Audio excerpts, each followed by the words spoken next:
ನಮಸ್ಕಾರ, welcome to my target YouTube channel. ನಾನು ನಿಮ್ಮ ಪ್ರೀತಿಯ ನಲಿಕಲಿ ಮಾಸ್ತರ್ ನಾಗರಾಜ್ ಸರ್. ಸ್ನೇಹಿತರೆ, ಇದಾಗಿರ್ತದ ನಲಿಕಲಿ ಭಾಗ 22. ಮುಂಬರ್ತಕ್ಕಂತಹ ಟಿ ಎಕ್ಸಾಮ್ದಲ್ಲಿ ಇಲ್ಲಿ 40ಕ್ಕೂ ಅಧಿಕ ಮಾರ್ಕ್ಸ್ ಇರ್ತಾವಲ್ರಿ. ಸೊ ಅದ್ರೊಳಗೆ ಇದು ನಾನು 6th ಇಂದ 10th ತನಕ ಏನು ಮಾಡಕತ್ತೀನಿ, SS ಬುಕ್ಕನ್ನು ಇಲ್ಲಿ ಅನಾಲಿಸಿಸ್ ಮಾಡ್ತೀನಿ. ಸೊ ಅದ್ರ ಜೊತೆಗೆ ಪೊಲೀಸ್ ಕಾನ್ಸ್ಟೇಬಲ್ ಆಗಿರ್ಬೋದು, SD FD ಆಗಿರ್ಬೋದು ರೀ, PSI ಆಗಿರ್ಬೋದು, RSI ಆಗಿರ್ಬೋದು, ಕರ್ನಾಟಕ ಸರ್ಕಾರ ನಡೆತಕ್ಕಂತಹ ಯಾವುದೇ ಒಂದು ಎಕ್ಸಾಮ್ದಲ್ಲೂ ಕೂಡ ಈ ಒಂದು ಬೇಸಿಕ್ ಬುಕ್ಸ್ಗಳಿಂದ, ಇದು ಗೌರ್ಮೆಂಟ್ ಬುಕ್ಸ್ಗಳಿಂದ ಭಾಳ ಯೂಸ್ಫುಲ್ ಆಗ್ತಕ್ಕಂಥದ್ದು. ಸೊ ಎಲ್ಲರೂ ಕೂಡ ಏನಪ್ಪ ಅಂದ್ರೆ ದಯವಿಟ್ಟು ಎಲ್ಲ ವಿಡಿಯೋನ ಸ್ಕಿಪ್ ಮಾಡ್ದೆ ನೋಡ್ರಿ. ಸರ್ಕಾರಿ ನೌಕರಿ ತಗೋಬೇಕಂದ್ರೆ ಸರ್ಕಾರಿ ಶಾಲೆಯಾಗ ಕಲಿಬೇಕು, ಸರ್ಕಾರಿ ಪುಸ್ತಕ ಓದಬೇಕು, ಬಡವರ ಮಕ್ಕಳು ಬೆಳಿಬೇಕಂತಕ್ಕಂತಹ ಒಂದು ಉದ್ದೇಶದಿಂದ ಈ ಒಂದು ನನ್ನ ನಲಿಕಲಿ ತರಗತಿಯನ್ನು ಭಾಗ 22 ಇವತ್ತು ನಾನು ಪ್ರಾರಂಭಿಸ್ತಿದ್ದೀನಿ ರೀ. ಸೊ ದೋಸ್ತ್, ಇದು ಪಕ್ಕಾ ಜವಾರಿ ಕ್ಲಾಸ್ ಆಗಿರ್ತದೆ. ನಾನು ಈ ಹಿಂದೆ ಲೈವ್ ತರಗತಿ ಮಾಡ್ತಿದ್ನಿ. ಸೊ ಸಮಯದ ಅಭಾವ, ಸೊ ನಮಗೆ ಒಂದು ಕೆಲಸದ ಒತ್ತಡ ಇದ್ದ ಕಾರಣ ನಾನು ಇಲ್ಲಿ ಲೈವ್ ಕ್ಲಾಸ್ ಮಾಡೋಕ್ಕಾಗಿಲ್ಲ. ಆದರೆ ಎಷ್ಟೋ ಜನ ಏನಪ್ಪ ಅಂತಂದ್ರೆ ಹೆಂಗಾರ ಮಾಡಿ ನಮಗೆ ಸರ್ ಟಿಗೆ ಹೆಲ್ಪ್ ಆಕೈತಿ ರೀ, ಮೇನ್ ಟಿ ಕೂಡ ಹೆಲ್ಪ್ ಆಗ್ತದೆ ಮತ್ತು ನಮ್ಮ ಬೇಸಿಕ್ ಎಲ್ಲವೂ ಕೂಡ ಕವರ್ ಆಗ್ತೈತಿ, ಏನಾರು ಮಾಡ್ರಿ ಒಟ್ಟು ನಮಗೆ ಇದನ್ನು ಮುಗಿಸ್ಕೊಡ್ರಿ ಸರ್ ನಲಿಕಲಿ ತರಗತಿ ಅಂತಂದಿದ್ರಿ. ಸೊ ಒಂದು ನಿಮ್ಮ ಆಶ್ರಯ ಮೇಳೆಗೆ ನಾನು ಇದನ್ನು ರೆಕಾರ್ಡೆಡ್ ಕ್ಲಾಸ್ ಹಾಕಕ್ಕೆ ಟ್ರೈ ಮಾಡೀನಿ ರೀ. ಸೊ ಅದಕ್ಕೋಸ್ಕರ ಇದಕ್ಕೂ ಕೂಡ ನೀವು ಸಂಪೂರ್ಣವಾಗಿ ಸ್ಪೀಡಾಗಿ ಇಟ್ಕೊಂಡು ನೋಡ್ರಿ, ಹಾಗಾದ್ರೆ ನೋಡಬೇಡ್ರಿ, ಸ್ಪೀಡಾಗಿ ಇಟ್ಕೊಂಡು ನೋಡ್ರಿ. ಒಟ್ಟು ನಿಮ್ಗೆ ಹೆಂಗೆ ಅನುಕೂಲ ಆಕೈತಲ್ಲ ಹಂಗೆ ಇಟ್ಕೊಂಡು ನೋಡಿ. ಸೊ ಸ್ವಚ್ಛಾಗಿ ಕರೆಕ್ಟಾಗಿ ಕೇಳ್ಕೊಂಡು ಸಾಧ್ಯ ಆದರೆ ನೋಟ್ಸ್ ಮಾಡ್ಕೋಕ್ಕಾಗಿರ್ಬೇಕು. ಇಲ್ಲಾಂದ್ರೆ ಇಲ್ರಿ ಸರ ಫಸ್ಟ್ ಕ್ಲಾಸ್ ಹೇಳಿಬಿಟ್ರೆ ಒಂದು ಸಲ ನೋಡ್ಕೊಂಡು ಬಿಡ್ತೇನೆ ರೀ, ಕೇಳ್ಕೊಂಡು ಬಿಡ್ತೇನೆ ರೀ, ವಾಪಸ್ ಏನಪ್ಪ ಅಂದ್ರೆ ನಮಗೆ ರಿವಿಷನ್ ಆದಂಗೆ ಆಕೈತಿ ಅಂತ ಕೆಲವೊಂದಿಷ್ಟು ಮಂದಿನೂ ಕೂಡ ಮೆಸೇಜ್ ಮಾಡಿದ್ರು. ಆ ರೀತಿ ಏನಪ್ಪ ಅಂದ್ರೆ ನಾನು ಇವತ್ತು ಈ ನಲಿಕಲಿಯ ಭಾಗ 22 ರೆಕಾರ್ಡೆಡ್ ಹಾಕ್ತಿದ್ದೀನಿ ರೀ. ಎಲ್ಲರೂ ಕೂಡ ಏನು ಮಾಡ್ಬೇಕು ಅಂದ್ರೆ ಇದನ್ನು ಕರೆಕ್ಟಾಗಿ ಅಬ್ಸರ್ವ್ ಮಾಡಬೇಕಾಗ್ತದೆ. ನಮ್ಮ ಸಂಸ್ಥೆಯಲ್ಲಿ ಈ ಒಂದು ಬ್ಯಾಚ್ಗಳು ಪ್ರಾರಂಭ ಆಗಿರ್ತಾವೆ. ಆಸಕ್ತರು ನಮ್ಮ ಮುಖ್ಯ ಕಚೇರಿಯ ದೂರವಾಣಿ ಸಂಖ್ಯೆಗೆ ಕರೆ ಮಾಡೋದ್ರ ಮುಖಾಂತರ ಇಲ್ಲಿರ್ತಕ್ಕಂತಹ ಎಲ್ಲ ಮಾಹಿತಿಯನ್ನು ಪಡೆದುಕೊಡ್ರಿ ಅಂತ ಹೇಳ್ತಾ, ಮೊದಲನೆಯ ಪ್ರಶ್ನೆ ನಲಿಕಲಿ 22ನೇ ಭಾಗದ್ದು ಏನಿರ್ತದ ಅಂತ ನೋಡ್ಬಿಡೋಣ್ರಿ.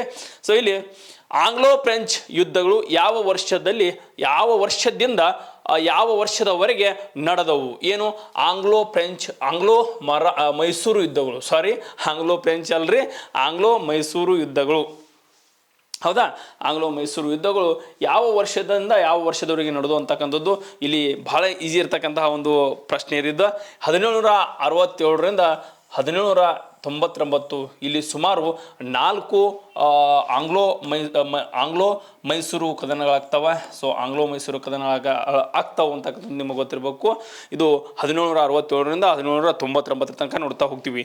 ಸೊ ಮಾಸ್ತರ್, ಇದು ಎಲ್ಲಿಂದ ಬಂದೈತಿ ಕ್ವಶನ್ ಅಂತಂದ್ರೆ, ಇದು ಬ್ರಿಟಿಷರ ವಿರುದ್ಧ ನಡೆದಂತಹ ಆರಂಭಿಕ ಪ್ರತಿಭಟನೆಗಳು ಅಂತಕ್ಕಂತಹ ಒಂದು ಟಾಪಿಕ್ ಇರ್ತದೆ. ಇದು ಯಾವುದೊಂದು ಪುಸ್ತಕ ಅಂದ್ರೆ ಸೆವೆಂತ್ ಪುಸ್ತಕ ಆಗಿರ್ತದೆ ರೀ. ಬ್ರಿಟಿಷರ ಪ್ರಾಬಲ್ಯದ ವಿರುದ್ಧ ಭಾರತೀಯರು ಪ್ರತಿಭಟಿಸಿದರು. ಬಂಗಾಳದ ನವಾಬ ಯಾರು? ಬಂಗಾಳದ ನವಾಬನಾದಂತಹ ಮೀರ್ ಜಾಫರನು. ಯಾರು? ಮೀರ್ ಜಾಫರ್ ರೀ. ಸೊ ಇಲ್ಲಿ ಮೀರ್ ಜಾಫರ್ ಬಂಗಾಳದ ನವಾಬನಿದ್ದು. ಸೊ ಈ ಹಿಂದೆ ಏನಪ್ಪಾ ಅಂದ್ರೆ ಈ ಬಂಗಾಳದಲ್ಲಿ ಕೆಲವು ಭಾಗದಾಗ ಯಾವ ರೀತಿ ಒಂದು ಸಿರಾಜ್ ಉದ್ದೌಲ್ ಆಗಿರ್ಬೇಕು, ಮೀರ್ ಕಾಸಿಮ್, ಮೀರ್ ಜಾಫರ್, ಸೊ ಅಲ್ಲಿರ್ತಕ್ಕಂತಹ ಒಂದು ಪ್ರಸಂಗ ಏನೇನೈತೆ ಅನ್ನೋದನ್ನ ಎಲ್ಲನೂ ಕೂಡ ನೀವು ನೋಡ್ಕೊಂಡಿರ್ತೀರಿ. ಆದ್ರೆ ಸೊ ಇದು ಗೌರ್ಮೆಂಟ್ ಬುಕ್ದಾಗ ಯಾವ ರೀತಿ ಕೊಟ್ಟಾನಂತಂದ್ರೆ, ಮೀರ್ ಜಾಫರ್ನು ಬಂಗಾಳದ ನವಾಬರನ್ನು ಬ್ರಿಟಿಷರ ಆಸೆ ಆಕಾಂಕ್ಷೆಗಳನ್ನ ಈಡೇರಿಸ ವಿಫಲವಾಗ್ತಾನ. ಹೌದು, ಯಾಕಂದ್ರೆ ಇಲ್ಲಿ ಮೀರ್ ಜಾಫರ್ ಆಗಿರ್ಬೋದು ಮತ್ತು ಮೀರ್ ಕಾಸಿಮ್ ನಡುವೆ ತಿಕ್ಕಾಟ ನಡೆದಾಗ ಮೀರ್ ಜಾಫರ್ಗೆ ಏನಪ್ಪಾ ಅಂತಂದ್ರೆ ಇಲ್ಲಿ ಬ್ರಿಟಿಷರು ಸಹಾಯ ಮಾಡಿ ಅಧಿಕಾರಕ್ಕೆ ತರ್ತಾರ. ಆದ್ರೆ ಬ್ರಿಟಿಷರು ಅತಿ ಹೆಚ್ಚು ಆಸೆ ಆಕಾಂಕ್ಷೆಗಳನ್ನ ಈಡೇರಿಸಲು ವಿಫಲನಾದಾಗ ಅಧಿಕಾರದಿಂದ ಈತನನ್ನ ವಜಾಗೊಳಿಸಿ ಆತನ ಅಳಿನಾದಂತಹ ಮೀರ್ ಕಾಸಿಮ್ನನ್ನ ಏನ್ ಮಾಡ್ತಾರಪ್ಪ ಅಂತಂದ್ರ ತಾತ್ಕಾಲಿಕವಾಗಿ ಅಧಿಕಾರಕ್ಕೆ ತರ್ತಾರ, ಅಧಿಕಾರಕ್ಕೆ ಆಸೆಯನ್ನ ನೀಡ್ತಾರ, ಆಸೆಯನ್ನ ತೋರಿಸ್ತಾರ. ಅಲ್ಲದೆ ಸೊ ಇಲ್ಲಿ 1767ರಿಂದ 1799ರವರೆಗೆ ಆಂಗ್ಲೋ ಮೈಸೂರು ಯುದ್ಧಗಳನ್ನ ನಡೀತಾವ. ಸೊ ಅಷ್ಟೇ ಅಲ್ಲ, 1775ರಿಂದ 88, 1775ರಿಂದ 1818ರವರೆಗೆ ಆಂಗ್ಲೋ ಮರಾಠ ಕದನಗಳು. ಯಾವ? ಆಂಗ್ಲೋ ಮರಾಠ ಕದನಗಳು ಭಾಳ ಇಂಪಾರ್ಟೆಂಟ್. ಆಂಗ್ಲೋ ಫ್ರೆಂಚ್ ಕದನಗಳು, ಆಂಗ್ಲೋ ಮರಾಠ ಕದನಗಳು, ಆಂಗ್ಲೋ ಮೈಸೂರು ಕದನಗಳು, ಆಂಗ್ಲೋ ಸಿಖ್ ಕದನಗಳು, ಇವೆಲ್ಲವೂ ಕೂಡ ಮೋಸ್ಟ್ ಇಂಪಾರ್ಟೆಂಟ್ ಆಗಿರ್ತಾವೆ. ಎಕ್ಸಾಮ್ ದೃಷ್ಟಿಯಿಂದ ನೋಡ್ಕೋಬೇಕಾಗ್ತದೆ ರೀ. ಇವರು ಬ್ರಿಟಿಷರೊಂದಿಗೆ ಸ್ಥಳೀಯವಾಗಿ ಇರ್ತಕ್ಕಂತಹ ರಾಜರು ಮಾಡಿದಂತಹ ಕದನಗಳು ಇವಾಗಿರ್ತಾವ್ರಿ. ಸೊ ಇವು ಬ್ರಿಟಿಷರು ಸಿಖ್ಖರು ಮತ್ತು ಅಫ್ಘಾನರು ಮತ್ತು ನೇಪಾಳಿಗಳು ಮತ್ತು ಬರ್ಮಿಯರು ಮೇಲೆ ಯುದ್ಧವನ್ನ ಮಾಡಿ ಭಾರತೀಯರ ಉಪಖಂಡದ ಮೇಲೆ ತಮ್ಮ ರಾಜಕೀಯ ಪ್ರಭುತ್ವವನ್ನು ಸ್ಥಾಪಿಸಿದರು. ಕರ್ನಾಟಕದಲ್ಲೂ ಕೂಡ ಇಂತಹ ಅನೇಕ ಘಟನೆಗಳು, ಅನೇಕ ಹೋರಾಟಗಳು ನಡೆದವು. ಇಲ್ಲಿ ಕರ್ನಾಟಕದಲ್ಲೂ ಕೂಡ ಬಹಳ ಅನೇಕ ಕಡೆ ಇಲ್ಲಿ ಹೋರಾಟಗಳು ನಡೆದು ಬ್ರಿಟಿಷರ ವಿರುದ್ಧವಾಗಿ. ಶಾಲಿವಾನಸ್ಯಕ್ಕೆ ಸಾಮಾನ್ಯ ಶಕೆ 1800ರಲ್ಲಿ ದೋಂಡಿಯಾವಾಗನು, ನೋಡ್ರಿ ಪ್ರಶ್ನೆ ಕೇಳ್ಯಾರ, ದೋಂಡಿಯಾವಾಗನು ಬ್ರಿಟಿಷರ ವಿರುದ್ಧ ದಂಗೆ ಎದ್ದನು. ಯಾರು? ದೋಂಡಿಯಾವಾಗ್. ಸೊ ಆದರೆ ಬ್ರಿಟಿಷರು ಮರಾಠರು ಮತ್ತು ನಿಜಾಮರ ಸಹಾಯವನ್ನು ಪಡೆದು ಈ ಒಂದು ದೋಂಡಿಯಾ ವಾಗ್ನನ್ನ ಬಂಧಿಸಿ ಆರ್ಥರ್ ವೆಲಸ್ಲಿ ಕೋನ್ಗನ್ನಲ್ಲಿ ಕೊಂದನು. ಯಾರನ್ನ? ಈ ಒಂದು ದೋಂಡಿಯಾ ವಾಗ್ನನ್ನ. ಯಾರು ಕೊಲ್ತಾರ? ಈ ಒಂದು ಆರ್ಥರ್ ವೆಲಸ್ಲಿ ಅವರ ಕೋನ್ಗನ್ಗಳಲ್ಲಿ ಇವರನ್ನ ಕೊಂದ್ರು. ಮತ್ತು ಇಲ್ಲಿ 1819ರಲ್ಲಿ ಕೊಪ್ಪಳದಲ್ಲಿ ವೀರಪ್ಪ ಎಂಬ ಜಮೀನ್ದಾರ ನಿಜಾಮನ ವಿರುದ್ಧ ದಂಗೆ ಎದ್ದನು. ಆದರೆ ಬ್ರಿಟಿಷರು ಈತನನ್ನು ಕೂಡ ಸೆರೆಹಿಡಿಯುವಲ್ಲಿ ಯಶಸ್ವಿ ಆಗ್ತಾರೆ. ಸೊ ಈ ರೀತಿ ಕರ್ನಾಟಕದಲ್ಲಿ ಕೆಲವೊಂದಿಷ್ಟು ಪ್ರದೇಶಗಳಲ್ಲಿ ಮತ್ತು 1824 ವಿಜಯಪುರ ಜಿಲ್ಲೆಯ ಸಿಂದಗಿಯಲ್ಲಿ ದಿವಾಕರ್ ದೀಕ್ಷಿತ್ ಮತ್ತು ಬಾಲಾಜಿ ದೇಶಪಾಂಡೆಯವರು ಬ್ರಿಟಿಷರ ವಿರುದ್ಧ ದಂಗೆ ಏಳ್ತಾರ ಮತ್ತು ಸ್ವಂತ ತಾವೇ ಕಂದಾಯ ಸಂಗ್ರಹಿಸುತ್ತಾರ. ಅಷ್ಟೇ ಅಲ್ಲದ ಬ್ರಿಟಿಷರ ಇದನ್ನ ತಡೆದು ಇವರನ್ನ ಸೆರೆಮನೆಗೆ ತಳ್ಳಿದರು. 1824ರಲ್ಲಿ 1830ರವರೆಗೆ ಬೆಳಗಾವಿಯ ಜಿಲ್ಲೆಯ ಕಿತ್ತೂರಿನಲ್ಲಿ ಬ್ರಿಟಿಷರ ವಿರುದ್ಧ ರಾಣಿ ಚೆನ್ನಮ್ಮಾಜಿ ಮತ್ತು ನಿಷ್ಠಾವಂತ ಸೇವಕನಾದಂತಹ ವೀರ ಸಂಗೊಳ್ಳಿ ರಾಯಣ್ಣ ವೀರಾವೇಶದಿಂದ ಹೋರಾಡಿ ವೀರ ಸ್ವರ್ಗವನ್ನ ಸೇರ್ತಾರ. ಅಡಿ ಮುಂದಿಟ್ಟರೆ ಸ್ವರ್ಗ, ಅಡಿ ಹಿಂದಿಟ್ಟರೆ ನರಕ. ಆತ ಹುಟ್ಟಿದರೆ ಗಣರಾಜ್ಯ, ತೀರಿಕೊಂಡ್ರೆ ಏನಪ್ಪ ಅಂತಾರ ಇಲ್ಲಿ ವೀರಮರಣ ಹೊಂದಿದರೆ ಸ್ವಾತಂತ್ರ್ಯ ಅಂತಕ್ಕಂಥದ್ದು ನಿಮಗೆ ಗೊತ್ತಿರಬೇಕು. ಓಕೆ, ಸಾವೊಂದು ನಿಟ್ಟಿನ್ಯಾಗ ಸಂಗೊಳ್ಳಿ ರಾಯಣ್ಣ ಅವರು ಈ ಬ್ರಿಟಿಷರೊಂದಿಗೆ ವೀರಾವೇಶವಾಗಿ ಹೋರಾಡಿ ಸ್ವರ್ಗಸ್ಥರಾಗ್ತಾರೆ. ಅದರ ಜೊತೆಗೆ ಬಾದಾಮಿ, ಬಿದನೂರಿನಲ್ಲಿರ್ತಕ್ಕಂತಹ ನಗರ ದಂಗೆ, ಕೊಡಗು, ಬಂಡಾಯ ಪ್ರಮುಖವಾಗಿ ಇಲ್ಲಿ ಕರ್ನಾಟಕದಲ್ಲಿ ನಾವು ನೋಡ್ತಾ ಹೋಗ್ತೀವ್ರಿ. ಸೊ ಅದರ ಜೊತೆಗೆ ಇಲ್ಲಿ ಭಾರತೀಯ ಸ್ವತಂತ್ರ ಪ್ರತಿಭಟನೆಯ ಶಸ್ತ್ರಸ್ತ್ರ ಬಂಡಾಯಗಳು, ಪ್ರತಿಭಟನೆಗಳು ಇವೆಲ್ಲವೂ ಕೂಡ ಅತಿ ಹೆಚ್ಚು ಬ್ರಿಟಿಷರೊಂದಿಗೆ ಪರಿಣಾಮ ಬೀರತಕ್ಕಂತಹ ಸಂಗತಿಯಾಗಿರ್ತಾವೆ. ಸೊ ನೆಕ್ಸ್ಟ್ ಪ್ರಶ್ನೆ, ಭಾರತದ ಪ್ರಥಮ ಸ್ವಾತಂತ್ರ್ಯ ಸಂಗ್ರಾಮವನ್ನ ಯಾವ ದಂಗೆ ಎಂದು ಕರೆದರು? ಸೊ ಕೇಳ್ತಾರೆ, ಭಾರತದ ಪ್ರಥಮ ಸ್ವಾತಂತ್ರ್ಯ ಸಂಗ್ರಾಮವನ್ನ ಯಾವ ದಂಗೆ ಎಂದು ಅಂತ ಹೇಳಿ ಇಲ್ಲಿ ಕರೀತಾರ. ಸೊ ಯಾವ ದಂಗೆ ಅಂತ ಕರೀತಾರೋ? ಬ್ರಿಟಿಷ್ ದಂಗೆ, ಸೋವಿಯತ್ ದಂಗೆ, ಸಿಪಾಯಿ ದಂಗೆ ಮತ್ತು ಕ್ರಾಂತಿಕಾರಿಗಳ ದಂಗೆ. ಇದು ಸಿಪಾಯಿ ದಂಗೆ ಆಗಿರ್ತದೆ. ಕೆಲವೊಂದಿಷ್ಟು ಮಂದಿ ಕೆಲವೊಂದು ರೀತಿ ಕರೀತಾರೆ ಇದನ್ನು ಸಿಪಾಯಿ ದಂಗೆನೂ ಅಂತ ಕರೀತಾರೆ. ಕೆಲವೊಂದಿಷ್ಟು ಮಂದಿ ಇದು ಭಾರತದ ಪ್ರಥಮ ಸ್ವಾತಂತ್ರ್ಯ ಸಂಗ್ರಾಮ ಅಂತಕ್ಕಂತಹ ವಿ.ಡಿ. ಸಾವರ್ಕರ್ ಬರೆದಂತಹ ಒಂದು ಪುಸ್ತಕದಲ್ಲಿ ಇದನ್ನು ನಾವು ಉಲ್ಲೇಖ ಮಾಡ್ತೀವಿ. ಕೆಲವೊಂದಿಷ್ಟು ಜನದಿಂದ ಅಲ್ಲಿ ಒಂದು ಏನಪ್ಪ ಅಂದ್ರೆ ಅಲ್ಲಿ ಹಿಂದೂ ಮತ್ತು ಮುಸ್ಲಿಮರ ಒಂದು ದಂಗೆ ಇರ್ತಾರೆ. ಸೊ ಕೆಲವೊಂದಿಷ್ಟು ಮಂದಿ ಏನಂತ ಅಂದ್ರೆ ಅದು ಏನು ಹಂಗೆ ದಂಗೆ ಏನಿಲ್ಲ, ಅಲ್ಲಿ ಸಣ್ಣ ಒಂದು ಗುಂಪಿನ ಚರ್ಚೆ ಅಂತ ಕರೀತಾರೆ. ಸೊ ಈ ರೀತಿ ಹಲವಾರು ಮಂದಿ ಏನು ಬರ್ತಾರೆ, ಅವ್ರಿಗೆ ಇಷ್ಟ ಬಂದಂಗೆ ಈ ಒಂದು ದಂಗೆಯನ್ನು ತಿರ್ಸ್ತಾರ. ಆದರೆ ನಿಜವಾಗಿ ನಡೆದದ್ದು ಏನಪ್ಪ ಅಂದ್ರೆ ಭಾರತದ ಪ್ರಥಮ ಸ್ವಾತಂತ್ರ್ಯ ಸಂಗ್ರಾಮ 1857.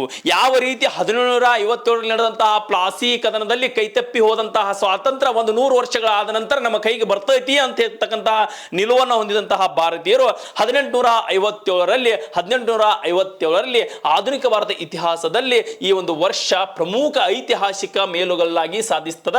ಬ್ರಿಟಿಷರು 1857 ಐತಿಹಾಸಿಕ ಘಟನೆಯನ್ನ ಕೇವಲ ಸಿಪಾಯಿ ದಂಗೆ, ಇದು ಸಿಪಾಯಿಗಳ ದಂಗೆ ಅಂತಕ್ಕಂಥದ್ದು ಅಂತ ಅವ್ರೇನಪ್ಪ ಅಂದ್ರೆ ಪರಿಗಣಿಸ್ತಾರ. ಭಾರತೀಯ ರಾಷ್ಟ್ರೀಯವಾದಿಗಳು ಇದನ್ನ ಭಾರತದ ಪ್ರಥಮ ಸ್ವಾತಂತ್ರ್ಯ ಸಂಗ್ರಾಮ ಅಂತಕ್ಕಂತಹ ಒಂದು ಮಾತಿನಿಂದ ಸಾರ್ತಾರ. ಅಷ್ಟೇ ಅಲ್ದ ಇದು ಬ್ರಿಟಿಷ್ ಸಾಮ್ರಾಜ್ಯಶಾಹಿಯ ವಿರುದ್ಧ ನಡೆದಂತಹ ಮಹಾ ಹೋರಾಟ ಆಗಿರ್ತದ. ದೇಶವ್ಯಾಪ್ತಿ ಸಂಸ್ಥಿಸ್ತಕ್ಕಂತಹ ಶಕ್ತಿಯನ್ನ ಪಡ್ಕೊಂಡಿರ್ತದ. ರಾಷ್ಟ್ರವ್ಯಾಪ್ತಿ ಇದು ಹಬ್ತಕ್ಕಂತಹ ಒಂದು ಶಕ್ತಿಯನ್ನ ಪಡ್ಕೊಂಡಿರ್ತದ. ಸಿಪಾಯಿಗಳು ಮತ್ತು ನಾಗರಿಕರು ಸಾಮ್ರಾಜ್ಯಶಾಹಿಗಳು ಧೋರಣೆಗಳನ್ನ ಬೇರು ಸಹಿತವಾಗಿ ಕಿತ್ತೊಗೆಯಲು ಬಯಸ್ತಕ್ಕಂತಹ ಏಕೈಕ ಮೊದಲ ಸ್ವಾತಂತ್ರ್ಯ ಸಂಗ್ರಾಮ 1857 ಸ್ವಾತಂತ್ರ್ಯ ಸಂಗ್ರಾಮ. ಹಂಗ ಒಂದೊಂದು ರೋಮಗಳು ಎದ್ದು ನಿಲ್ಲಬೇಕು ಸ್ವಾತಂತ್ರ್ಯ ಸಂಗ್ರಾಮ ಬಗ್ಗೆ ಓದ್ಬೇಕಾರೆ. ಆ ರೀತಿಯ ಒಂದು ಸನ್ನಿವೇಶ 1857ರಲ್ಲಿ ಸೃಷ್ಟಿ ಮಾಡಿದ ತದನಂತರ ಲಾರ್ಡ್ ವೆಲಸ್ಲಿಯ ಸಹಾಯಕ ಸೈನ್ಯ ಪದ್ಧತಿ ನೀತಿ ನೋಡ್ರಿ ಹೆಂಗಂತಂದ್ರ ಲಾರ್ಡ್ ವೆಲಸ್ಲಿ ಸಹಾಯಕ ಸೈನ್ಯ ಪದ್ಧತಿ ನೀತಿ 1798 ಜಾರಿಗೆ ತರ್ತಾನ. ಅಷ್ಟಲ್ದ ಲಾಡಾಲ್ ಹೌಸಿ ಈತ ಲಾಡಾಲ್ ಹೌಸಿ ಏನ್ ಮಾಡ್ತಾನಂದ್ರ ದತ್ತು ಮಕ್ಕಳಿಗೆ ಹಕ್ಕಿಲ್ಲ ಎಂತಕ್ಕಂತಹ ನೀತಿಯನ್ನ ಅನೇಕ ಅರಸರು ಮತ್ತು ನವಾಬರನ್ನ ಪದಚ್ಯುತಿಗೊಳಿಸಲಾಯಿತು. ಅಷ್ಟಲ್ದ ಸತಾರ, ಜೈಪುರ, ಸಂಬಲ್ಪುರ, ಉದಯಪುರ, ಝಾನ್ಸಿ, ಔದ ಇವೇ ಮೊದಲಾದಂತಹ ಪ್ರದೇಶಗಳ ಮೇಲೆ ಡಾಲ್ ಹೌಸಿನ ನೀತಿಗೆ ಬಲಿಯಾದಂತಹ ರಾಜರು. ಅಲ್ಲಿ ಕೆಲವು ರಾಜರಿಗೆ ವಿಶ್ರಾಂತ ವೇತನವನ್ನ ತಡೆ ಹಿಡಿಯಲಾಯಿತು. ರಾಜರ ಬಿರುದುಗಳನ್ನ ರದ್ದು ಮಾಡಿದ್ರು. ರಾಜಾದಿರಾಜ, ರಾಜ ಮಾರ್ತಾಂಡ, ವಿಜಯ ರಾಜ್ಯದ ಬಹುದೂರ್ ಎಂತಕ್ಕಂತಹ ಕೆಲವೊಂದಿಷ್ಟು ಬಿರುದುಗಳು ಗೊತ್ತಿಲ್ಲದಂಗ ಮರ್ಯಾದವು. ಯಾರಿಂದ? ಬ್ರಿಟಿಷರಿಂದ. ಅದು ಯಾರಿಂದ? ಲಾಡಾಲ್ ಹೌಸಿಯವರಿಂದ. ಅಷ್ಟೇ ಅಲ್ಲ, ಇವು ಸಹಜವಾಗಿಯೇ ಭಾರತೀಯರ ಆಳುವ ವರ್ಗ ಮತ್ತು ಜನರ ಭಾವನೆಗಳಿಗೆ ಆಘಾತ ಉಂಟು ಮಾಡಿದ್ವು. ಈಗ ಹಿಂಗ ಇನ್ನು ಮುಂದೆ ಹೆಂಗೆ ಅಂತಕ್ಕಂಥ ಆತಂಕಕಾರಿಯ ಸುದ್ದಿಗಳು ಇವರ ಕಿವಿಗೆ ಬಂದು ಬೀಳಾಕತ್ತು, ಮನಸ್ಸಿಗೆ ನಾಟಾಕತ್ತು. ಯಾರಿಗೆ? ಭಾರತೀಯರಿಗೆ. ಸೊ ಅಷ್ಟೇ ಅಲ್ದ, ಇಲ್ಲಿ ಮುಂದೆ ಹೋಗ್ತೀವ್ರಿ ನಾವು. ಸೊ ನೆಕ್ಸ್ಟ್ ಇನ್ನೊಂದು ಪ್ರಶ್ನೆ ಇರ್ತದೆ ನೋಡಬೇಕು. ಇನ್ನೊಂದು ಪ್ರಶ್ನೆ ಇರ್ತದೆ. 1857ರಲ್ಲಿ ಸಿಪಾಯಿ ದಂಗೆಯಲ್ಲಿ ಬಳಸಲಾದಂತಹ ಹೊಸ ಮಾದರಿಯ ಬಂದೂಕಿನ ಹೆಸರೇನು? ಪ್ರಶ್ನೆ DAR ದಾಗ ಕೇಳ್ಯಾನಿದನ. ಬಂದೂಕಿನ ಹೆಸರೇನು ಕೇಳ್ತಾನೆ. ಏನೈತ್ರಿ? AK-47, M16, AK-48. ಸೊ ಇದೇನು? ಎನ್ಫೀಲ್ಡ್ ರೈಫಲ್ ಅಂತಕ್ಕಂಥ ಒಂದು ಬಂದೂಕು. ಸಿಂಪಲ್ ಅದ ಎನ್ಫೀಲ್ಡ್ ಅಂತಕ್ಕಂಥದ್ದು ಒಂದು ರೈಫಲ್. ಏನದ ಸರ್ ವಿಶೇಷ ಇದ್ರುವಾಗ? ನೋಡ್ರಿ, ಗೌರ್ಮೆಂಟ್ ಬುಕ್ದಾಗ ಎಷ್ಟು ಚಂದ ಕೊಡ್ತಾನೆ. ಜನಸಮೂಹದ ದಂಗೆಯ ಕಾಲ ಸನಿಹವಾಗಿತ್ತು. ಅಲ್ಲಿ ಕಿಚ್ಚ ಬೀಸಲು ಒಂದೇ ಒಂದು ಕಿಡಿ ಸಾಕಾಗಿತ್ತು. ಆ ಕಿಡಿ ಯಾವುದು? ಎಲ್ಲರಿಗೂ ಮಿಕ್ಕಾಗಿತ್ತು, ಕುದಿಗಿತನ ಬಂದಿತ್ತು. ಗಾಡಿ ಹಿಂದೆ ಸರದ್ ಗಾಡಿ ಹತ್ತಿತ್ತು. ಇನ್ನೇನು ಒಂದೇ ಒಂದು ಕಿಚ್ಚು ಹತ್ತಬೇಕಾಗಿತ್ತು. ಆ ಕಿಚ್ಚು ಹತ್ಯವಿತ್ತು. ಅದು ಎಲ್ಲಿ ಹತ್ಯಪ್ಪ ಅಂತಂದ್ರೆ 1857ರಲ್ಲಿ ಒಂದು ಹೊಸ ಮಾದರಿಯ ಬಂದೂಕನ್ನ ಬ್ರಿಟಿಷರು ಕಣ್ಣು ಹಿಡಿದ್ರು. ಅದರ ಹೆಸರು ಎನ್ಫೀಲ್ಡ್ ರೈಫಲ್ ಅಂತಕ್ಕಂಥದ್ದು. ಎನ್ಫೀಲ್ಡ್ ರೈಫಲ್ ಅಂತಕ್ಕಂಥದ್ದು ಇದು ಸೇನೆಯಲ್ಲಿ ತೊಡಗಿಸಿದಂತಹ ಸಿಪಾಯಿ ದಂಗೆಯ ತತ್ಕ್ಷಣ ಕಾರಣವಾಯಿತು. ಸೊ ಯಾಕೆ ಕಾರಣ ಆಯ್ತಂದ್ರ ಈ ಒಂದು ಎನ್ಫೀಲ್ಡ್ ಬಂದೂಕಿಗಳಿಗೆ ತೋಟ ಅಂತ ಬರ್ತೈತಿ ಅಲ್ರಿ, ಇದಕ್ಕೆ ಈ ತೋಟ ಕಾಟೇಜ್ ಅಂತ ಬರ್ತಾವಲ್ಲ, ಇದಕ್ಕೆ ಹಾಕಕ್ಕ ಅವು ತುಂಬುವ ಮುನ್ನ ಅದಕ್ಕೆ ಏನು ಹೊಂದಿಸಿದ ಕಾಗದವನ್ನ ಹಲ್ಲಿನಿಂದ ಕಚ್ಚಿ ಎಸಿಬೇಕಾಗಿತ್ತು. ಅದೇನು ಹಿಂಗೆ ಪ್ಯಾಕ್ ಮಾಡಿ ಅದಕ್ಕೆ ಹಾಕಿರ್ತಾರಲ್ಲ ಎನ್ಫೀಲ್ಡ್ಗೆ, ಅದನ್ನ ಹಿಂಗೆ ತೆಗೆದ ಹಿಂಗೆ ಎಸಿಬೇಕಾಗಿತ್ತು, ಅಥವಾ ತೆಗೆದನ್ನು ಹಾಕಿ ಬ್ಲಾಸ್ಟ್ ಮಾಡಬೇಕಾಗಿತ್ತು. ಹೌದು ಸರ್, ಮಾಡ್ಬೋದಾಗಿತ್ತು. ಏನಿತ್ತದ್ರಾಗ? ಅದ್ರಾಗ ಏನಿತ್ತಂದ್ರೆ ಹಂದಿ ಮತ್ತು ಹಂದಿಯ ಒಂದು ಕೊಬ್ಬು, ಗೋವಿನ ಒಂದು ಮಾಂಸ.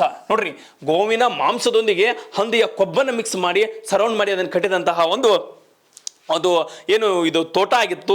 ಅದಕ್ಕೋಸ್ಕರ ಅಲ್ಲಿ ಬಳಸಲಾದಂತಹ ಈ ಒಂದು ಸುದ್ದಿಯನ್ನು ಕೇಳಿ ಈ ಸುದ್ದಿಯಿಂದ ಕಾರ್ಗಿಚ್ಚಿನಂತೆ ಸೈನಿಕರ ಒಂದು ಶಕ್ತಿ, ಸೈನಿಕರ ಒಂದು ಅಳಲು ಎಲ್ಲ ಕಡೆ ಏನಪ್ಪಾ ಅಂದ್ರೆ ಹಬ್ತಿ.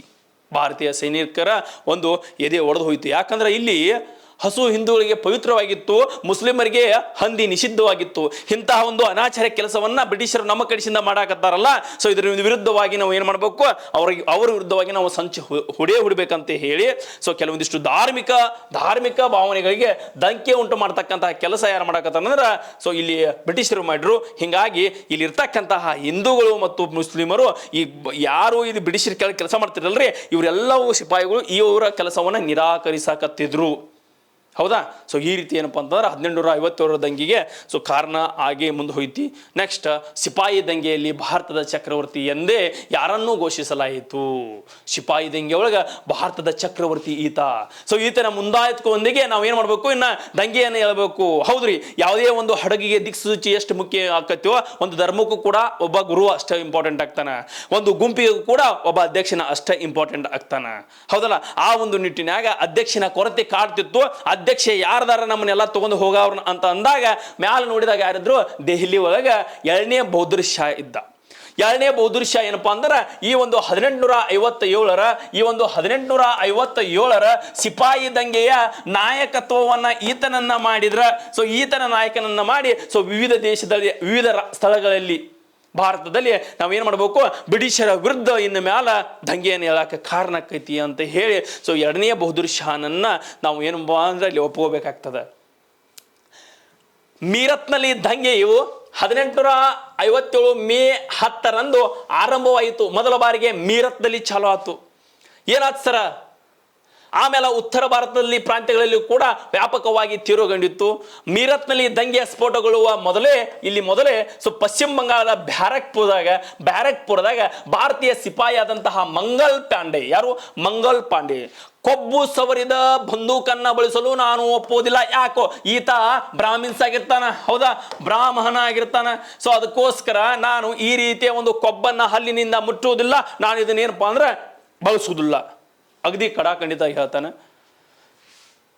ಸೊ ಬ್ರಿಟಿಷ್ ಅಧಿಕಾರಿನೊಬ್ಬನ ಗುಂಡಿಟ್ಕಿ ಕೊಂದು ಬಿಡ್ತಾನ. ಹುಣಸರು ಅಂತಕ್ಕಂತಹ ವ್ಯಕ್ತಿ ಇರ್ತಾನೆ.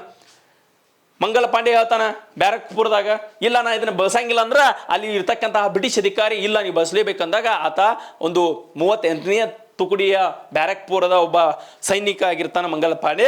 ಸೊ ಯಾರನ್ನ ಗುಂಡಿಕ್ಕಿ ಕೊಂದ ಹುಣಸರು ಅಂತಕ್ಕಂತಹ ಒಬ್ಬ ವ್ಯಕ್ತಿಯನ್ನ, ಬ್ರಿಟಿಷ್ ವ್ಯಕ್ತಿಯನ್ನ ಗುಂಡಿಕ್ಕಿ ಕೊಂದು ತದನಂತರ ಅವನನ್ನು ಸಹ ಅಲ್ಲಿ ಕೊಲ್ಲಲಾಯಿತು. ಆಗ ಮೀರತ್ನಲ್ಲಿ ಕಣ್ಣಿಗೆ ಬಿದ್ದ ಪ್ರತಿಯೊಬ್ಬ ಯುರೋಪಿಯನರನ್ನು ಸಿಪಾಯಿಗಳು ಕೊಂದು ಹಾಕಿದ್ದರು. ಮಾರೋ ಪರಂಗಿಕೋ, ನೋಡ್ರಿ ಏನ್ ಮಾಡ್ರಿ, ಯುರೋಪಿನವರನ್ನ ಕೊಲ್ಲಿ. ಮಾರೋ ಪರಂಗಿಕೋ ಅಂತಕ್ಕಂತಹ ಒಂದು ಶಬ್ದದ ಮುಖಾಂತರ ಉದ್ವಿಗ್ನವಾದಂತಹ ಒಂದು ಶಬ್ದವನ್ನು ಕೂಗುತ್ತಾ ದಿಲ್ಲಿಯ ಕಡೆಗೆ ಧಾವಿಸಿದ್ರು. ದಿಲ್ಲಿಯಲ್ಲಿ ಸಿಪಾಯಿಗಳ ವಯೋವೃದ್ಧ ಹಾಗೂ ದುರ್ಬಲದಿಂದ ಇದ್ದಂತಹ ಮೊಘಲರ ದೊರೆ 2ನೇ ಬಹದ್ದೂರ್ ಶಾ ಆಳ್ವಿಕೆಯನ್ನ ಮಾಡ್ತಿದ್ದ. ಈತ ಭಾರತದ ಚಕ್ರವರ್ತಿ ಎಂದು ಎಲ್ಲರೂ ಹೋಗಿ ಘೋಷಣೆ ಮಾಡಿದ್ರು. ಏನು ಭಾರತದ ಚಕ್ರವರ್ತಿ ಅಂತ ಹೇಳಿ ಘೋಷಣೆ ಮಾಡಿದ್ರು. ಸೊ ಮೊದಲ ಬಾರಿಗೆ ಮೀರತ್ತ, ಸೊ ಅಥವಾ ಇಲ್ಲಿ ಪಶ್ಚಿಮ ಬಂಗಾಳ, ವೆಸ್ಟ್ ಬಂಗಾಳದ ಬ್ಯಾರಕ್ಪುರದಲ್ಲಿರ್ತಕ್ಕಂತಹ ಒಬ್ಬ ಮಂಗಲ್ ಪಾಂಡ್ಯ ಈ ಒಂದು ಕ್ರಾಂತಿಗೆ ಹಚ್ಚತಾನಂತಕ್ಕಂಥದ್ದು ಗೊತ್ತಿರ್ಬೇಕು ನಿಮಗೆ, ರೈಟ್? ಓಕೆ. ಸೊ ಈ ರೀತಿಯ ಒಂದು ಮ್ಯಾಪನ್ನು ನೋಡ್ತಾ ಹೋಗ್ರಿ. 1852 ದಂಗೆ ಯಾವ್ಯಾವ ರೀತಿ ಇಲ್ಲಿ ಸ್ಫೋಟವಾಯಿತು ಅಂತಕ್ಕಂಥದ್ದು ಮೀರತ್ತ, ದಿಲ್ಲಿ, ಲಕ್ನೋ, ಕಾನ್ಪುರ್ ಮತ್ತು ಬ್ಯಾರಕ್ಪುರ್, ಝಾನ್ಸಿ, ಕಲ್ಪಿ, ಗ್ವಾಲಿಯರ್, ಫೈಜಾಬಾದ, ಗೋರಖ್ಪುರ, ಅಲಹಾಬಾದ, ಅಂಬಾಲ ಮತ್ತು ಶಹಸ್ನೂರ ಇವೆಲ್ಲ ಕಡೆ 1857 ಒಂದು ದಂಗೆಯ ತಿರುಳು ಪಡಿತದ, ಬೆಳಕು ಚೆಲ್ತದ, ಕ್ರಾಂತಿ ಉದ್ಭವ ಆಗ್ತದ.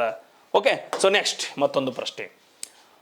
1857 ಭಾರತೀಯ ದಂಗೆಗೆ ಪ್ರಮುಖ ನಾಯಕಿ ಯಾರು? ನೋಡ್ರಿ, 1857 ದಂಗೆ ಭಾರತಕ್ಕೆ ದಂಗೆ ಹತ್ತಿ, ಇದರಲ್ಲಿ ಪ್ರಮುಖ ನಾಯಕರೇ ಒಬ್ಬರು ಕೂಡ ಭಾಗಿಯಾಗಿದ್ರು.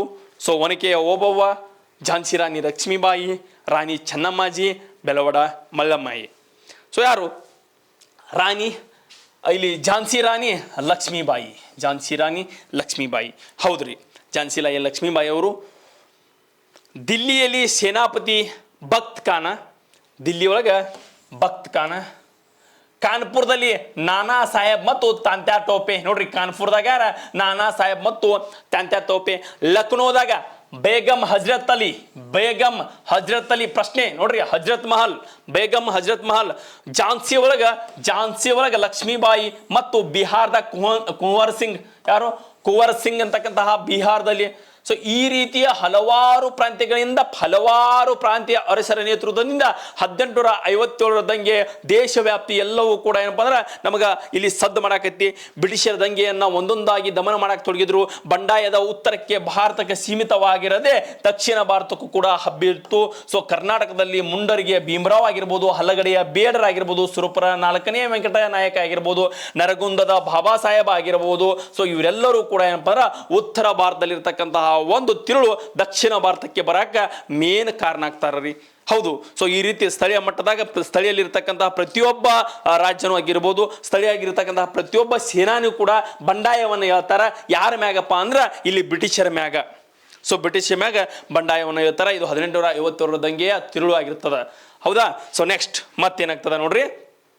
ಈ ರೀತಿ ನಾನಾ ಸಾಹೇಬ್ ಆಗಿರ್ಬೋದು, ಇಲ್ಲಿ ಕುಂವರ್ ಸಿಂಗ್ ಆಗಿರ್ಬೋದು, ಈ ರೀತಿಯ ಒಂದು ದಾಳಿಯನ್ನು ಮಾಡ್ಕೊತಾ ಹೋಗ್ತಾರ್ರಿ ಪ್ರತಿಯೊಂದು ಪ್ರಾಂತ್ಯದಲ್ಲಿ.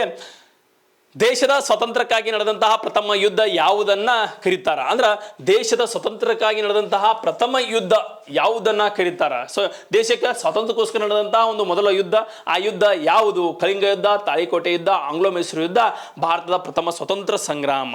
ಸಿಂಪಲ್ ಅದ, ಇದು ಕೂಡ ಸಿಂಪಲ್. ಇದು ಏನಪ್ಪ ಅಂದ್ರೆ ಪ್ರಥಮ ಸ್ವತಂತ್ರ ಸಂಗ್ರಾಮ ಅಂತಕ್ಕಂಥದ್ದು 1857. ಸ್ವಲ್ಪ ಪದೇ ಪದೇ ಇದೇ ಯಾಕೆ ಬರತೈತಿ ಅಂದ್ರೆ ಇದು ಬಹಳ ಇಂಪಾರ್ಟೆಂಟ್ ಐತಿ, ಅದಕ್ಕೋಸ್ಕರ ಬಳತೈತಿ. ಈ ರೀತಿ ಕೊಡ್ತಾನೆ ಇದನ್ನ. 1857 ದಂಗದ ಸ್ವರೂಪ ಯಾವ ರೀತಿ ಇದೆ ಅಂದ್ರೆ ಬ್ರಿಟಿಷರ ಇತಿಹಾಸಕಾರರು 1857ರ ಭಾರತೀಯರ ಹೋರಾಟವನ್ನು ಕೇವಲ ಸಿಪಾಯಿಗಳ ದಂಗೆ ಎಂದು ಕರೆದರು. ಸೊ ಆದರೆ ಭಾರತೀಯ ರಾಷ್ಟ್ರೀಯ ಇತಿಹಾಸಕಾರರು ಇದನ್ನು ಜನತೆಯ ಮಹಾನ್ ಬಂಡಾಯವೆಂದು ಸಾರಿದಲ್ಲದೆ ಭಾರತ ಪ್ರಥಮ ಸ್ವಾತಂತ್ರ್ಯ ಸಂಗ್ರಾಮ ಎಂದರು. ಹೋರಾಟವನ್ನು ದೇಶದ ಸ್ವಾತಂತ್ರ್ಯಕ್ಕಾಗಿ ನಡೆದಂತಹ ಪ್ರಥಮ ಯುದ್ಧವೆಂದು ಕರೆದರು. ಯಾರು? ವಿನಾಯಕ್ ದಾಮೋದರ್ ಸಾವರ್ಕರ್ ಅವರು ಈ ಒಂದು ಸ್ವಾತಂತ್ರ್ಯಕ್ಕಾಗಿ ನಡೆದಂತಹ ಪ್ರಥಮ ಯುದ್ಧ ಎಂದು ಸಾರಿ ಹೇಳ್ತಕ್ಕಂತಹ ವ್ಯಕ್ತಿ ಯಾರಪ್ಪ ಅಂದ್ರೆ ವಿನಾಯಕ್ ದಾಮೋದರ್ ಸಾವರ್ಕರ್ ಇದರ ಮೊದಲಿಗರು. ಅದರ ಜೊತೆಗೆ ಪಟ್ಟಾಭಿ ಸೀತಾರಾಮಯ್ಯ ಅವರು ಕೂಡ ಇದನ್ನ ಭಾರತದ ಮೊದಲ ಸ್ವತಂತ್ರ ಸಮರವೆಂದು ಸಾರಿ ಹೇಳ್ತಾರೆ. ಸೊ ಅದು ದೇಶದ ಬಹುತೇಕ ಜನ ಸಮುದಾಯಗಳ ಒಂದಾಗಿ ನಡೆಸಿದಂತಹ ಹೋರಾಟವಾಗಿತ್ತು ಅಂತಕ್ಕಂತಹ ಮಾತು ಕೆಲವೊಂದಿಷ್ಟು ಮಂದಿಗಳ ಅಭಿಪ್ರಾಯವಾದರೆ 1857ರ ಹೋರಾಟವು ಭಾರತದ ಇತಿಹಾಸದಲ್ಲಿ ಹೊಸ ರಾಜಕೀಯ ಪ್ರಜ್ಞೆಯನ್ನ ಸೃಷ್ಟಿಸಿತು.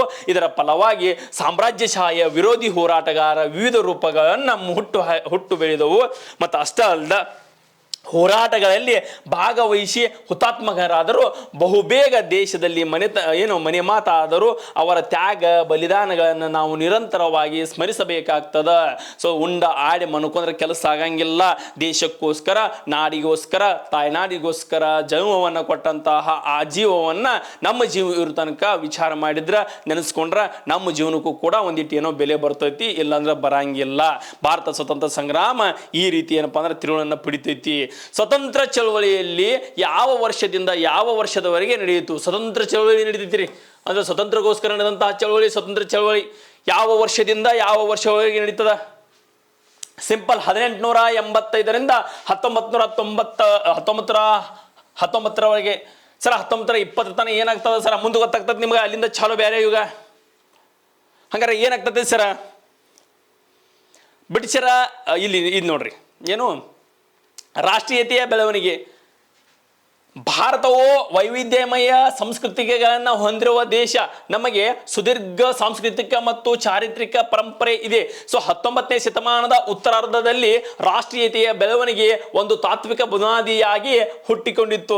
ಏನ್ರಿ ರಾಷ್ಟ್ರೀಯತೆ ಎಂದರೆ ಒಂದು ನಿರ್ದಿಷ್ಟ ಭೌಗೋಳಿಕ ಪ್ರದೇಶದ ಜನರು ಮನದಲ್ಲಿ ಮೂಡುವ ನಾವೆಲ್ಲರೂ ಒಂಬೆ ಅಂತಕ್ಕಂತಹ ಒಂದು ಏಕತೆಯ ಭಾವನೆಯೇ ರಾಷ್ಟ್ರೀಯತೆ ಅಂತಕ್ಕಂಥದ್ದು ನಮಗೆ ಗೊತ್ತಾಗ್ತದೆ. ಇಲ್ಲಿ ಕೇಳ್ತಾನೆ ರಾಷ್ಟ್ರೀಯತೆ ಬರೀರಿ, ಸಾಂಸ್ಕೃತಿಕ ಬರೀರಿ, ಈ ರೀತಿ ಎಲ್ಲ ಇವನು ಕೊಟ್ಟಂದ್ರೆ ಶಬ್ದಗಳ ಬಗ್ಗೆ ಕೊಟ್ರಂದ್ರೆ SDFD ಹೆಲ್ಪ್ ಆಗ್ತೈತಿ. ಇದು ನೋಡ್ಬೇಕು. ಇದನ್ನು ಪ್ರಥಮ ಸ್ವಾತಂತ್ರ್ಯ ಸಂಗ್ರಾಮದಲ್ಲಿ ಭಾರತೀಯರು ಸರಿಯಾದ ಹೊಂದಾಣಿಕೆ ಇಲ್ಲದ ಹೋರಾಟ ವಿಫಲವಾಯಿತು. ಇವು ಹೆಂಗಾಗೈತಿತ್ತಂದ್ರೆ ಎಲ್ಲಿ ಬೇಕಲ್ಲಿ ಒಂದೊಂದು, ಇವತ್ತು ಇಲ್ಲಿ ಮಾಡಿದ್ರೆ ನಾಳೆ ನಾಡ್ದು ಒಂದು ಕಡೆ ಮಾಡೋದು, ಮತ್ತೊಂದು ಕಡೆ ಇನ್ನೊಂದು 2 ದಿನ ಬಿಟ್ಟು ಮಾಡೋದು, ಇನ್ನೊಂದು ಕಡೆ ಇನ್ನೊಂದು ತಿಂಗಳು ಬಿಟ್ಟು ಮಾಡೋದು, ಈ ರೀತಿಯ ಒಂದು ದಂಗೆಗಳನ್ನು ಮಾಡಕತ್ತರು. ಅದಕ್ಕೋಸ್ಕರ ಎಟ್ ಎ ಟೈಮ್ಕ ಒಂದ ದಿನಾಂಕಕ್ಕೆ ಹೇಳಿದಂತಹ ಸಮಯಕ್ಕೆ ಈ ಒಂದು ಯುದ್ಧ, ಈ ಒಂದು ದಾಳಿ ಆಗಲಿಲ್ಲ. ಇದೊಂದು ಬಹಳ ಪ್ರಾಬ್ಲಮ್ ಆಯಿತು.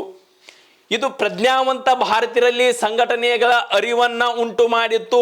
ಇದು ಪ್ರಜ್ಞಾವಂತ ಭಾರತೀಯರಿಗೆ ಕೆಲವೊಂದಿಷ್ಟು ಸಂಘಟನೆಗಳನ್ನು ಹುಟ್ಟಾಕಿತ್ತು. ಸೊ ಗುಂಪುಗಾರಿಕೆಗಳನ್ನ, ಸಂಘಟನೆಗಳನ್ನ ಹುಟ್ಟು ಹಾಕುವಂತಹ ಕೆಲಸವನ್ನ ಮಾಡಿತು. ಅಷ್ಟೇ ಅಲ್ಲ, ಕ್ರಮೇಣವಾಗಿ ರಾಜಕೀಯ ಹೋರಾಟ ರಾಷ್ಟ್ರೀಯ ಹೋರಾಟವಾಗಿ ರೂಪುಗೊಂಡಿತ್ತು. ಇದೊಂದು ಬೃಹತ್ ಪ್ರಮಾಣದ ರಾಷ್ಟ್ರೀಯ ಹೋರಾಟವಾಗಿ ರೂಪುಗೊಂಡಿತ್ತು. ರಾಷ್ಟ್ರೀಯತೆಯ ಬೆಳವಣಿಗೆಯ ಹಲವು ಅಂಶಗಳು ಪ್ರೇರಣೆ ನೀಡಿದವು. ಅವುಗಳು ಈ ಕೆಳಗಿನ ಈ ರೀತಿ ಇವೆ. ಯಾವ ರೀತಿ ಇವೆ? ಇಲ್ಲಿ ಬರ್ತಾವ. ಯಾವ್ಯಾವು ಇನ್ಮೇಲೆ ಬರ್ತಾವಲ್ರಿ, ಇವೆಲ್ಲವೂ ಆ ರೀತಿ ಇರ್ತಾವ. ಇದೆಲ್ಲ 7th ಬುಕ್ನಲ್ಲಿ ಇರ್ತಕ್ಕಂತಹ ಒಂದು ಮಾಹಿತಿಯಾಗಿರ್ತದೆ. ಸೊ ಬಹಳ ಅದ್ಭುತವಾಗಿರ್ತದ. ಭಾರತ ರಾಷ್ಟ್ರೀಯ ಕಾಂಗ್ರೆಸ್ನ ಮೊದಲ ಅಧ್ಯಕ್ಷರು ಯಾರು ಅಂದ್ರೆ ಇಲ್ಲಿ ರಾಷ್ಟ್ರೀಯ ಚಳವಳಿ ಆದ ತಕ್ಷಣ ನಮಗೆ ಕಂಡು ಬರೋದು ಈ ಒಂದು ಕಾಂಗ್ರೆಸ್ ಸ್ಥಾಪನೆ ಉಮೇಶ್ ಚಂದ್ರ ಬ್ಯಾನರ್ಜಿ, WC ಬ್ಯಾನರ್ಜಿ ಅಂತಕ್ಕಂಥದ್ದು. WC ಬ್ಯಾನರ್ಜಿ, ಉಮೇಶ್ ಚಂದ್ರ ಬ್ಯಾನರ್ಜಿ ಭಾರತೀಯ ಒಂದು ರಾಷ್ಟ್ರೀಯ ಕಾಂಗ್ರೆಸ್ನ ಮೊದಲ ಅಧ್ಯಕ್ಷರು. ಇದನ್ನ ಸ್ಥಾಪನೆ ಮಾಡಿದವರು AO ಹುಮ್. ಪ್ರಾರಂಭ ಮಾಡಿದವರು AO ಹುಮ್ ಏನನ್ನು? ಭಾರತೀಯ ರಾಷ್ಟ್ರೀಯ ಕಾಂಗ್ರೆಸ್ ಅನ್ನ. ಭಾರತೀಯ ರಾಷ್ಟ್ರೀಯ ಕಾಂಗ್ರೆಸ್ ಅನ್ನ, ಇಂಡಿಯನ್ ನ್ಯಾಷನಲ್ ಕಾಂಗ್ರೆಸ್ ಅನ್ನ 1885ರಲ್ಲಿ ಭಾರತದ ರಾಷ್ಟ್ರೀಯ ಕಾಂಗ್ರೆಸ್ ನಿವೃತ್ತಿಯ ಬ್ರಿಟಿಷ್ ನಾಗರಿಕ ಸೇವಾಧಿಕಾರಿಯಾದಂತಹ ಎಲನ್ ಆಕ್ಟೇವಿಯನ್ ಹುಮ್. ನೋಡ್ರಿ, AO ಹುಮ್ ಅಂದ್ರೆ ಏನಂತಂದ್ರೆ ಎಲನ್ ಆಕ್ಟೇವಿಯನ್ ಹುಮ್ ಅಂತಕ್ಕಂತಹ ವ್ಯಕ್ತಿ. ಈತನ ಕನಸಿನ ಕೂಸಾಗಿತ್ತು ಯಾವುದು? Indian national Congress. ಈತ 1885ರಲ್ಲಿ ಮುಂಬೈನಲ್ಲಿ ಸ್ಥಾಪನೆಯಾಯಿತು. ಉಮೇಶ್ ಚಂದ್ರ ಬ್ಯಾನರ್ಜಿ ಇದರ ಒಂದು ಮೊದಲ ಬಾರಿಗೆ ಅಧ್ಯಕ್ಷರಾಗಿ ಮುನ್ನಡೆದರು. ಸೊ ಅಧಿವೇಶನದಲ್ಲಿ 77 ಮಂದಿ ಪ್ರತಿನಿಧಿಗಳಿದ್ದರು. ಅವರಲ್ಲಿ ಹೆಚ್ಚಿನವರು ವಕೀಲರಾಗಿದ್ದರು ಮತ್ತು ಪತ್ರಕರ್ತರಾಗಿದ್ದರು ಮತ್ತು ಸಮಾಜದ ಪ್ರತಿಷ್ಠೆಗೆ ವರ್ಗದವರಾಗಿದ್ದರು. ವಾಸ್ತವವಾಗಿ ಇದು ಕಾಂಗ್ರೆಸ್ ರಾಷ್ಟ್ರೀಯ ಚಳವಳಿಯ ಚಾಲನೆ ನೀಡಿದ ಮೊದಲ ರಾಜಕೀಯ ವೇದಿಕೆಯಾಗಿದೆ. ರಾಷ್ಟ್ರೀಯ ವೇದಿಕೆಗೆ ಚಾಲನೆ ನೀಡಿದಂತಹ ಮೊದಲ ರಾಷ್ಟ್ರೀಯ ಚಳವಳಿ ಯಾವುದಂತಂದ್ರೆ 1885ರ ಒಂದು ಇಂಡಿಯನ್ ನ್ಯಾಷನಲ್ ಕಾಂಗ್ರೆಸ್ ಅಧಿವೇಶನ ಆಗಿರ್ಬೋದು ರೀ.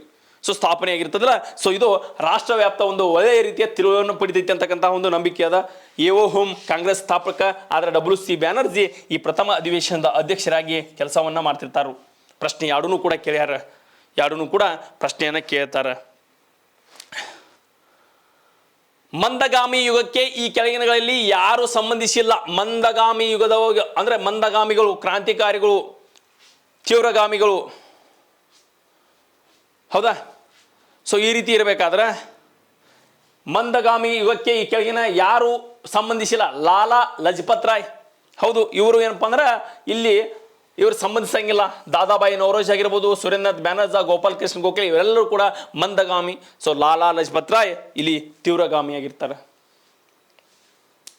ಸೊ ಪ್ರಶ್ನೆ ಕೇಳಿದಾರ ಇವ್ರ ಬಗ್ಗೆ.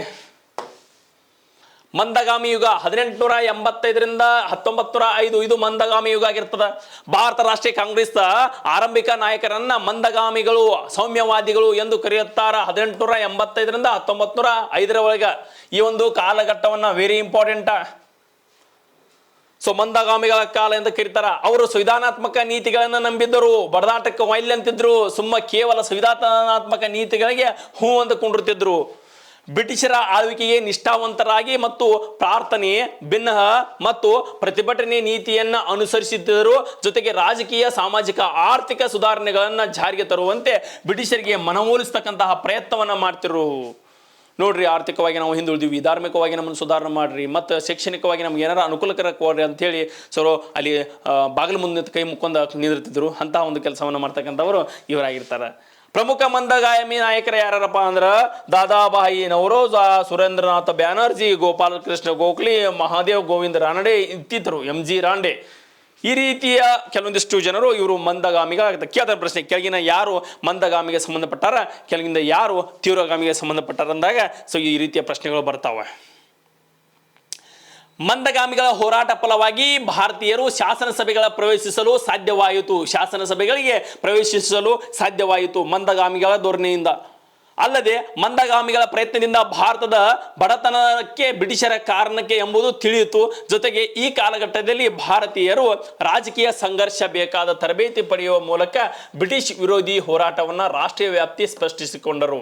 ಸೊ ದಾದಾಬಾಯಿ ನವರೋಜ್ ಆಗಿರ್ಬೋದು, ಸುರೇಂದ್ರನಾಥ್ ಬ್ಯಾನರ್ಜಿ ಆಗಿರ್ಬೋದು, ಗೋಪಾಲ ಕೃಷ್ಣ ಗೋಖಲೆ ಆಗಿರ್ಬೋದು, ಇವರೆಲ್ಲರೂ ಕೂಡ ಮಂದಗಾಮಿಗಳಾಗಿ ಹೋಗ್ತಾರೆ.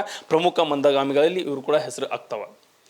ಮಂದಗಾಮಿಗಳ ಬೇಡಿಕೆಗಳು ಏನೇನಿದ್ದು, ಇವರು ಬೇಡಿಕೆಗಳೇನು, ಇವರ ನಿಲುವು ಏನು, ಇವರು ಬೇಡಿಕೆಗಳು ಏನು ಬ್ರಿಟಿಷರೊಂದಿಗೆ?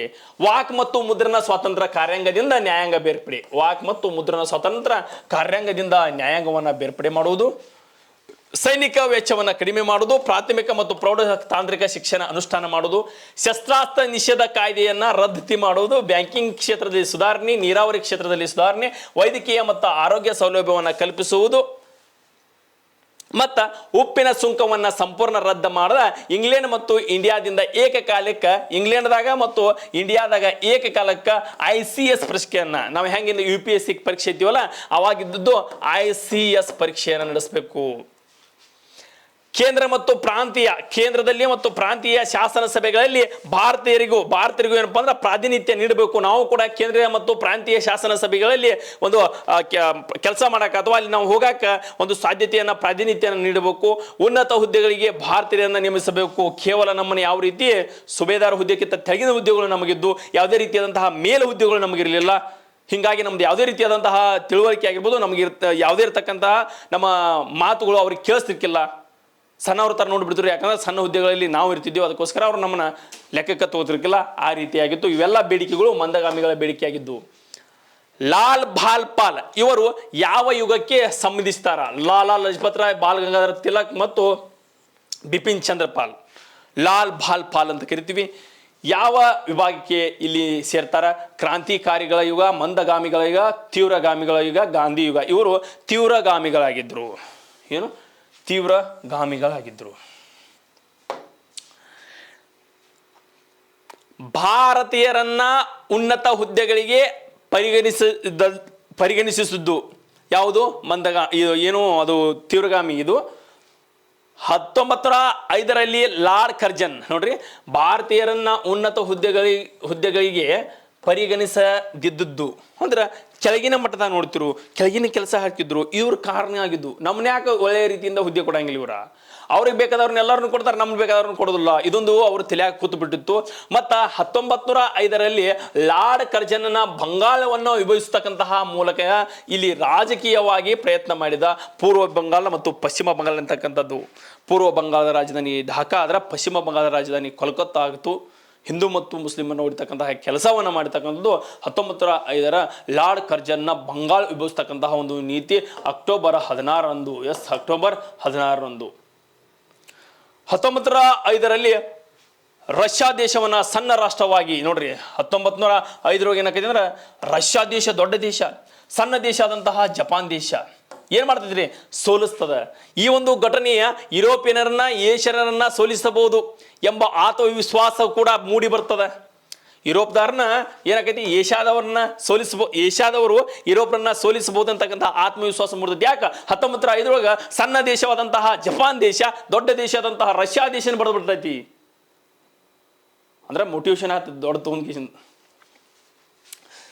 Ireland, Russia, China, Turkey, Egypt ಮುಂತಾದ ರಾಷ್ಟ್ರಗಳಿಗೆ ನಡೀತಕ್ಕಂತಹ ಕ್ರಾಂತಿಕಾರ ಆಂದೋಲನ ಭಾರತೀಯರನ್ನ ಪ್ರೇರೇಪಿಸಿತು, ಹುರುಪು ತುಂಬ್ತಿದ್ದು. ಅವರ ಹಂಗ ನಾವ್ಯಾಕೆ ಹಂಗಾಗಬಾರ್ದು ಅಂಥೇಳಿ. ಹೌದಾ, ನಾವು ಸ್ವರಾಜ್ಯವನ್ನ ಹಕ್ಕಿನ ರೂಪದಲ್ಲಿ ಪಡೆಯುತ್ತೇವೆ ಹೊರತು ಭಿಕ್ಷೆಯ ರೂಪದಲ್ಲಿ ಅಲ್ಲ ಅಂತಕ್ಕಂತಹ ಮಾತನ್ನ ಯಾರ ಘೋಷಣೆ, ಈ ರೀತಿಯ ಘೋಷಣೆ ಯಾರದ್ದು ಪ್ರಶ್ನೆ ಡೈರೆಕ್ಟ್ ಇದೆ. ಯಾರು ತಪ್ಪಬಾರ್ದಿಲ್ಲಿ. ಲಾಲಾ ಲಜಪತ್ ರಾಯ, ಬಾಲ್ ಗಂಗಾಧರ ತಿಲಕ್ ಯಾರ್ಡಿರ್ತಾವ, ಯಾರ್ಡ್ರೊಳಗೆ ನೀವು ಬಾಲ್ ಗಂಗಾಧರ ತಿಲಕ್ ಹಾಕಬಾರ್ದು.